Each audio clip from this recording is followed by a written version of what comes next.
And we are live. So welcome everyone to GW4W's Wine and Tea Wednesdays. I'm Mim Senft, CEO of GW4W, and we are delighted to have you with us today. We hope you've grabbed a beverage, going to relax a little bit and have some fun conversation. So once again, so pleased to be here with my co-host and London lead, Chris Andrews. She's also the CEO of Personal Touch Fitness. And Chris, I'll turn it over to you. Thank you, Mim. It's fantastic to be here today. Another week has flown by. Amazing. First, I want to introduce my co-host, Karolina Ribeiro Nelson. She is the head of Free Choices, which is diverse and inclusive mental health and well-being.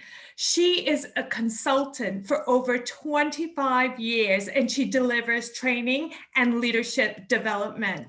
Thank you so much, Karolina, for being here. And you're also a GW4W member, and you're on the advisory board, and we so love you co-hosting. Yay. Thank you, Chris. It's really good to be here. It's been a while. So great to be back. Yeah, welcome back. She's back, and then we'll see you in a couple weeks again. No, it's great to have you back. But our guest today is the lovely Karolina, and we're going to go Olofsson. Is that right? Olofsson, but it was close. Olofsson. Thank you so much for being our guest today. You're a senior democracy and government advisor. You've had over a decade of experience in international assistance with Asia, Africa, Western Europe, Latin America, and you just made it back to Norway before they went into lockdown. So it's fantastic to have you today. And I also want to say that Karolina, she was on our first panel, okay, for the first London GW4W conference, and that was 2 years ago. She is going to also, she's also going to be on our heart-to-heart women leadership and global peace building conversation, which will be in December 15th, correct? Yeah, that's a conversation. Boy, I hope everybody jumps on. The panel is going to be extraordinary and truly a global perspective. I think it's such an important topic.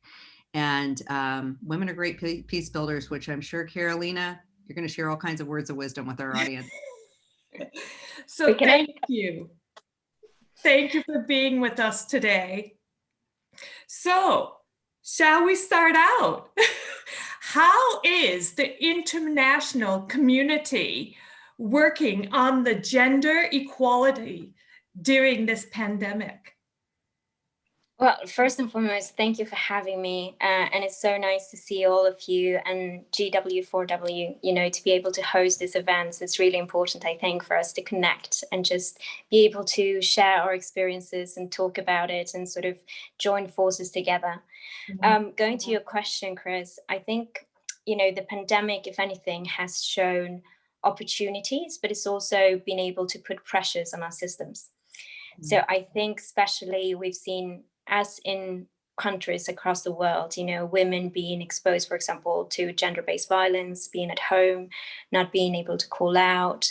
So instead of rather being perhaps a question of gender equality, it's shown the massive vulnerability that some women are exposed to when it comes to workforces, mental health, their well-being in society, and seeing how the systems may or may not be there. So, for example, in the UK, a lot of the burden was picked up by charities that, you know, doesn't necessarily have to be there. That was part of the police, and the systems going in there into play, civil servants being available for that.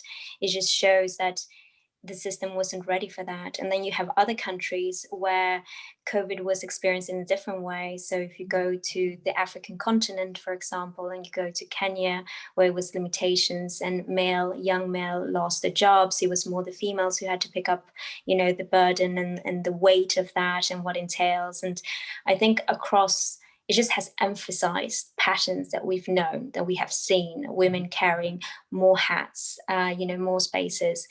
And the international community in terms of donors has been very generous and very flexible in diverting money to address sort of this kind of programmings to help out. But we have to remember, I think, that any aid and assistance going internationally is based on taxes that we pay. And of course, this impacts the countries in which donations are given, or donor countries. So it depletes the funds at home, which means it has an impact on how much money is given outside and the kind of programs. But most of the donors have been very flexible of sort of reallocating funds, making sure that COVID response money goes to different ways. But it comes into question, okay, what are the systematic changes that we're addressing?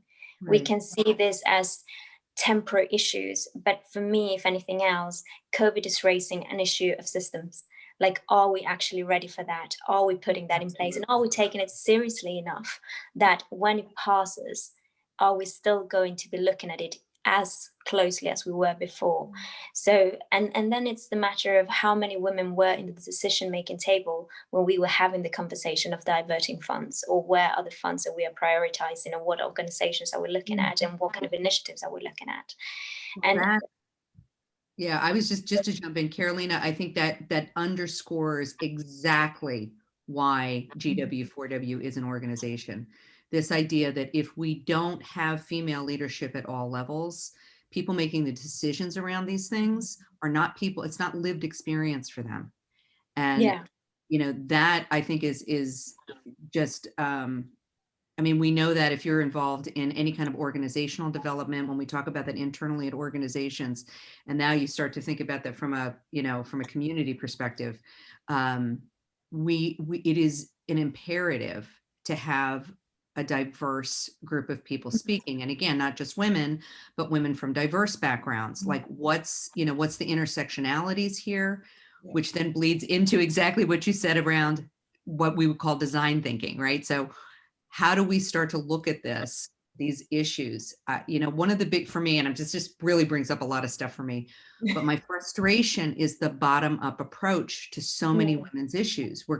Everybody's in crisis, we're going to deal with this, but we never seem to be, that barrier where we can't get enough women over the top or into those high level conversations to really drive policy change. In some of these big things. Are there? But I also think, Min, it's not just about having the voice and hearing what women have to say, perspective. It's actually having women in positions that can make those decisions and understand the challenges, and that they have the investment and the resources to actually see things through. Because if that doesn't happen, then there's going to be very little change. And Karolina, it's really interesting how you talked about really what this pandemic has exposed are the lack of protection and structures for women in society. And that's something that needs to be looked at. So that really relates a lot to, Min, what you were saying about that need for diversity and inclusion, but also, Karolina, being in positions of power and authority to make decisions and see it through. Where are the funds allocated? It's a really important focus, isn't it? And I think it's also the diversity issue, because like a lot of conversations around the West, and so in Europe, and been talking to the US and Canada, has a lot of mental health issues have been coming about. Other continents, however, do not have the same experience, right? Is whether it is because COVID numbers are lower, because they have experienced epidemics before, and so they are more equipped and used to it, or whether there are more developmental and economic issues at hand. So to think that just because we share agenda, that we all have the same experiences, I think is a big mistake. There is diversity amongst women, and whenever we bring up the gender issue, I think that is also the problem in how it's being perceived, in the fact that, okay, if we open a seat for one woman, she represents all of us, which is not necessarily true. A woman who has never experienced the kind of hardship that a woman in a more developing nation would experience, even though she might have the best of intentions. You know, she might not necessarily be able to just communicate it and show it in a different way. And the way of thinking, prioritizing just perspectives can be vastly diverse. So I think that agrees for both men and women across, you know, and how we perceive the issue of men and women. I think history has shown that by having this duality, it's been detrimental to 50% of the population. So if going forward, I think that's the lessons learned of how not to do it. You know, inclusivity is definitely a key issue here that resonates quite a bit with me. Yeah, and it's interesting because you bring up the socioeconomic differences, and that I think is a very interesting, because when we talk about diversity and inclusion, that's one of the things that I personally like to really throw into the mix. Somebody who has struggled, you know, to get through school. I actually talked to this young woman who was an IT professional, and she said in high school they had to borrow one of their dad's laptops, go to a library, 3 of them to get their homework done. She worked 3 jobs to get through college. She went to, I mean, she did very well. She worked her butt off. I mean, to be blunt, she really did. And she made it into this high-level tech firm out in California. And she felt totally isolated. She's from a Hispanic background. All of these people had gone to Ivy League schools. They were jetting off to an island. They weren't bad people. I mean, it's not saying that, but this disconnect in even understanding what her experience is. And I think that bleeds over into COVID. And we, you know, again, I've talked to people. It's like, if you don't know that person's story sitting next to you, their experience of this could be entirely, you're making an assumption because you just assume everybody's had the life that you've had. And and now imagine that in a context where there is no library, let's say, where education that you have is secondary at the maximum or accessible to you, where you live in a family that your nuclear family perhaps is the size of 7, but you live together with, you know, sort of aunts and uncles and their children. So the household in itself is 20. So when you think about COVID quarantine, for example, you know, you're not talking about 1 to 5 people, you're talking about 10 people minimum. And how do you restrain that? And what is the impact to the household for those limitations of being there? And what does it mean for the gender roles within the family? So the dynamics become completely diverse of how they're being represented. And then you have cultural issues, religious, you know, differences and so on.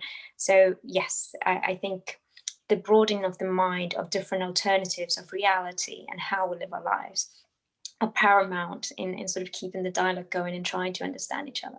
Yeah, very much so, Karolina. And I think that COVID's also thrown up the divides that exist and the conflicts.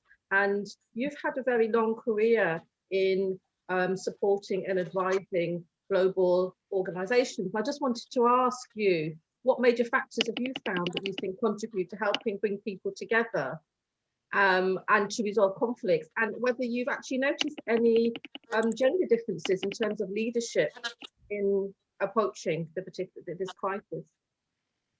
I think for me, the issue of conflict is that there is usually an attachment, right? There is an attachment to the past. There is an attachment to an injustice and unfairness. There is an attachment to a history. And for suffering, perhaps, to the point that conflict can become the identity that you have in order to seek peace or justice in itself. And so whenever it comes to sort of more the international environment, we're looking for peace treaties, ceasefire, which is more at least the cessation of conflict in itself. That doesn't mean that we're leading to peace. So we need to, I think, be careful on what is it that we're looking for when we see conflict resolution or conflict mitigation. Are we just talking about stop hurting each other? But are we really actually doing that just by putting structures into place and saying, okay, we'll kill each other, it's not going to be an armed conflict? We have seen in many countries in the world where unfortunately it just gets dragged on for decades after decades after decades. And even though it doesn't perhaps necessarily have to go into armed conflict, you have increased number of discrimination, criminality. It just takes a different form. And so when building peace, it's a very human element, right? Forgiveness. and compassion and going forward and understand the other person's perspective. But that's more building peace and sort of changing a social change. And that's a very human element where the human comes first. But from an international community, yes, there are grassroots initiatives, but most of it, at least at the mere front of the beginning, is a structural top-down international perspective of what's happening within that conflict, because we're talking about, whether it's internal or international, we are talking about higher levels of conflict. Is there a difference between genders? I think I'm a little bit cautious about that question. Just because, as we were talking about before, I think there are differences between the genders, right? So the same woman can be very masculine. I have seen women who have a very masculine leadership style, and I have seen men who have a feminine leadership style. So I think to say women and men perhaps is a little bit problematic. Female, masculine, I'm a little bit more comfortable with. And there are diversities in which, you know, people don't identify with either. But if we're going to put into broader terms and within little brackets, I think women tend to be more inclusive and sort of build bridges. And we have seen that, you know, in the private sector and leadership styles, where intuition comes from, where, you know, connectivity comes from, and creating groups. But if we look at the amount of resources given to understand leadership from a cognitive problem-solving perspective, is far higher than understanding it from an intuitive, emotional perspective. Just because, you know, decades ago, emotionality, intuition, and all of that was discredited, was seen as something that is counterproductive to actually the workplace or problem solving or conflict resolution, when I think it's actually very sophisticated systems that if we had spent more research, or if we would spend more research on it, we would understand it in a completely different level, which could contribute to more elements of peace. Now, at the grassroots level, I think women have played a big role in building peace and, you know, contributing to bringing communities together. And that's perhaps the issue of the attachment we were talking about. What are you attaching yourself to? Are you attaching yourself to pain, to pride, to ego, to power? And how do you bypass it? Whether it's because the role hasn't been taken from us, in the sense that, you know, some women have had less power and so we're more for peace. That's a discussion that is worth having, I think. But yeah, I think a little bit cautious on that gender difference. Yeah. Well, it's also oh, go ahead, Karolina. Oh, sorry, Mim. It seems to me as if it might be more helpful to talk about characteristics that lead towards communication, bringing people together, rather than the division between male and female styles.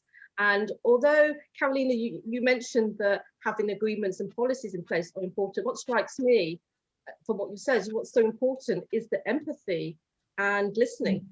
Without that, it will be really difficult to actually move forward. Absolutely, but then it becomes problematic, or not problematic, but it's just difficult, right? Because if we're talking about a structural element where peace and conflict is supposed to be mitigated, we're talking about the bigger issues. We're talking about division of power. We're talking about cessation of territory, control over weapons. So it's very hard when you're talking and negotiating about those big elements to talk about the human aspect of it. And the human element definitely needs to be part of it. And then there are a lot of peace building initiatives that do go about it, but they go more into the behavioral components of people, rather than perhaps the emotional processing elements that are required to get to that point.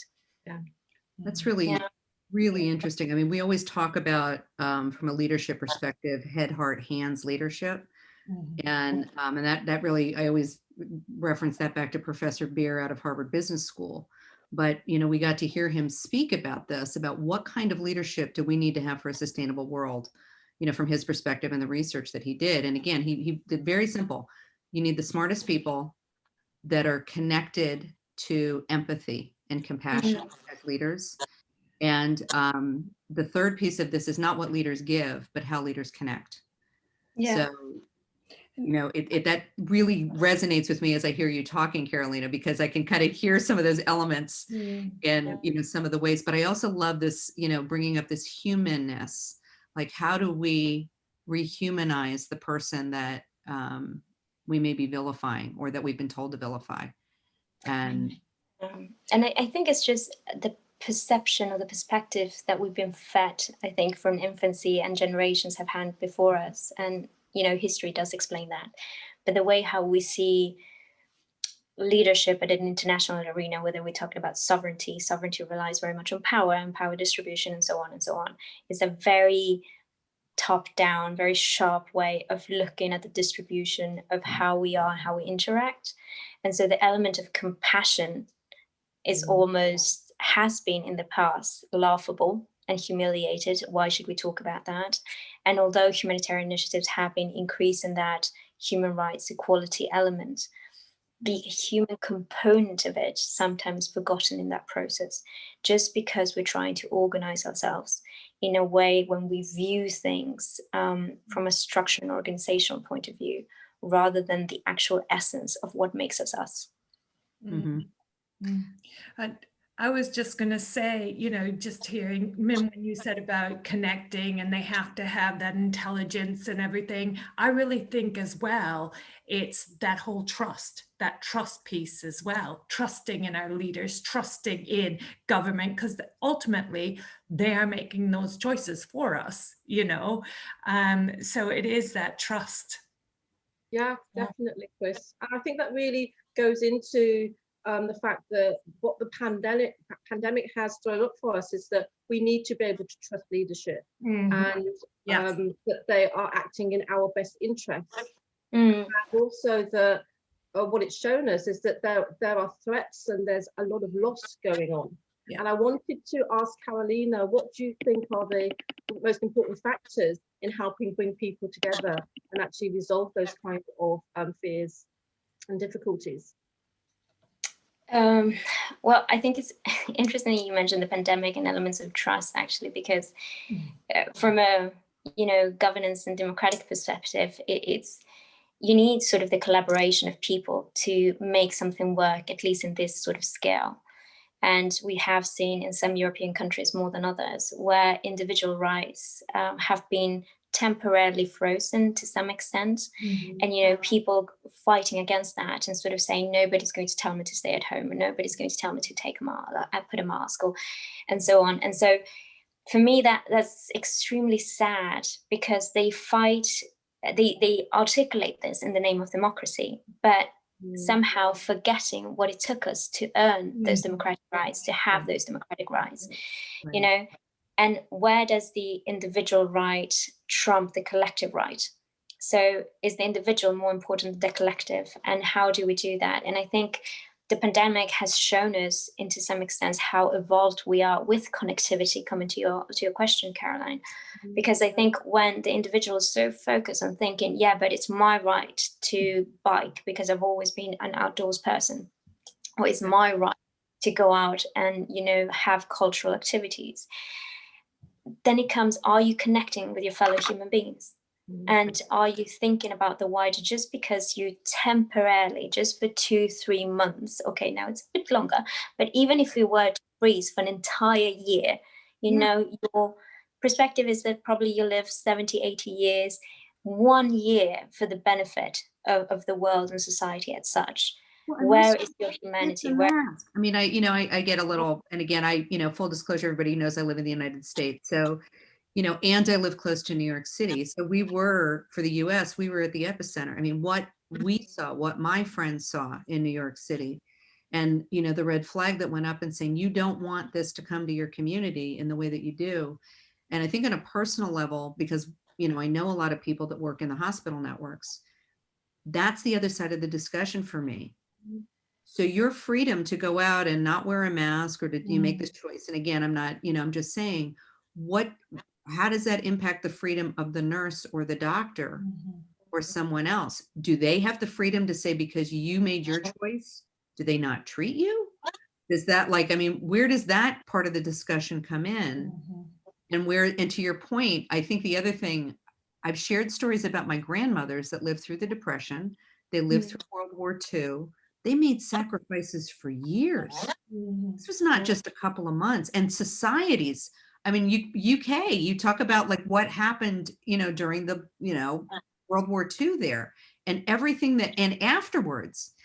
And so I think that there, from my perspective, I sometimes say, wow, I mean, we really can't do this. Like people really can't do this I'm thinking, how tough is this? When I know what my grandparents went through and I know what they sacrificed and gave back to their communities. And full disclosure, I have both in, again, US, but I have Republicans and Democrats in my family. This wasn't like specific to any political party. So I'm curious as to Karolina, because I know you see this, all over the world. Like, what do you think has something changed? I think it's also going back to the beginning of our conversation in terms of representation, right? So a bit of infringement of liberal rights might feel massive for a person who's used to have them, whilst a person whose reality is completely different and is talking about having the primary needs met, that might seem like a ridiculous conversation to have, So complaining about that might seem a little bit too much given the context of the lives that they have to go through. And I think, thank God, COVID is not more lethal than it is. And I mean, of course, it's very damaging that it already is as dangerous as it is. But thank God it's not more than that. Because if it had been, as a society, global society, I think we would have fared fairly poorly, and the numbers would have been skyrocketed. And that's not only because of the systems. And going back to Chris, your mentioning of trust, the government cannot do it alone. And I think citizens fail to have the compassion for how much government has to coordinate and take into consideration when making these decisions. A liberal or democratic government doesn't necessarily take it easy to infringe the right. It has to think about primary caregivers. It has to think about care health workers, police, rule of law, making it work. It has the economic factor that if we have a social benefit scale, is a lot of money going into supporting people who lost jobs, businesses that go bankrupt. It's not an easy decision to make, and it's not a decision that is made just like this for the fun of it. So where is the compassion of citizens towards the states? And where is the understanding of how we work together and how we construct it together? And issues of trust can be put into some governments, true and fair, where there is that relationship perhaps between citizens and the government. But you have to think about that other parts in the world that trust does not exist at all. The government haven't quite earned that yet. And perhaps they're trying or struggling, and some are arguably not trying. So you can have all sort of spectrums in there, but it needs to be in collaboration, doing it together and understanding the perspectives of the jobs and the roles that we have. Earn trust. I really love that phrase. Yeah. And it's really interesting because as you speak, Karolina, as I was thinking in my head, really towards peace building and everything, we all have our part to play, no matter what's happening globally or within our own country. If we all have the mindset of we only have to do a certain thing because the government makes this decision, it's for good intent. Can we play that part, help out so that we can get to a world that we want to be in? Yeah. Absolutely. Yeah, I was just going to say, I don't know if you guys have been following the news, but there's been some civil unrest in Peru. And, there's been one line that's sort of been following me through that process. And that's without the people, or government without people, is a dictatorship. Yeah. Which, is true. But at the same time, a government without the support of the people is not a democracy. Government needs the collaboration of citizens. It's not a parent in the sense that it won't punish you for everything you do, but it cannot do everything for you either. Citizens and people, and we have a responsibility within society, but also towards ourselves. So it goes back to the human element. How much are you responsible to your fellow person and to your fellow human being, whether women and men? How much do we actually take that responsibility actively and do it? And how much do we just talk about it, pay lip service today and say, yes, we're a democracy and therefore we should have the rights, but then you don't act it yourself. Yeah. Well I said. think, Well, Karolina, that really points out that there is that diversity of thought and diversity of needs, and how important it is to have that inclusion, to listen to those different perspectives, even if you don't agree with them. Right. Because if you're not able to do that and to try to meet some mutual understanding, then it's actually going to raise some continuing ongoing issues, and we won't be able to move forward. And Karolina, it's just been so insightful. Very. The gems and the depth of knowledge and experience and the perspective that you have is so interesting and so important. Had so many more questions. And we'll just have to have another conversation. We are gonna, right, as you know, as Chris pointed out, we are having a heart-to-heart specifically around women leadership and peace building next month. Yeah. So we invite everybody to come. This just gives you a taste of part of what that conversation is going to be around. And we have some great speakers from different parts of the world. So truly a global perspective. And Karolina, thank you so much. Yeah. Just thank you for having me. And so look forward to continuing the chat. It's already 12:31, so I'm going to have to be very, very quick here, but I'm going to ask everybody to raise their glass to good health and a more sustainable and inclusive future. And I want to say who our guest is next week. And then I want to also just remind people of this amazing interactive series. So first of all, next week, our guest is Caroline Whaley. She's the co-founder of Shine for Women, LLP, and MD of Tiger for a Day Limited. We're going to be talking to her about women's leadership, and it's going to be Deanne Johnson and Mim holding that. I'm taking a week out next week, and I'll see everyone the following week. But I want to remind everyone about the GW4W series, this series that we have every week within America and the UK. It gets to the heart of the matter through resilience, community, and inspiration, and of course, a beverage. So with that in mind, remember, great minds sip together. See you next week or the week after for me. Bye. Bye. Oh, guys,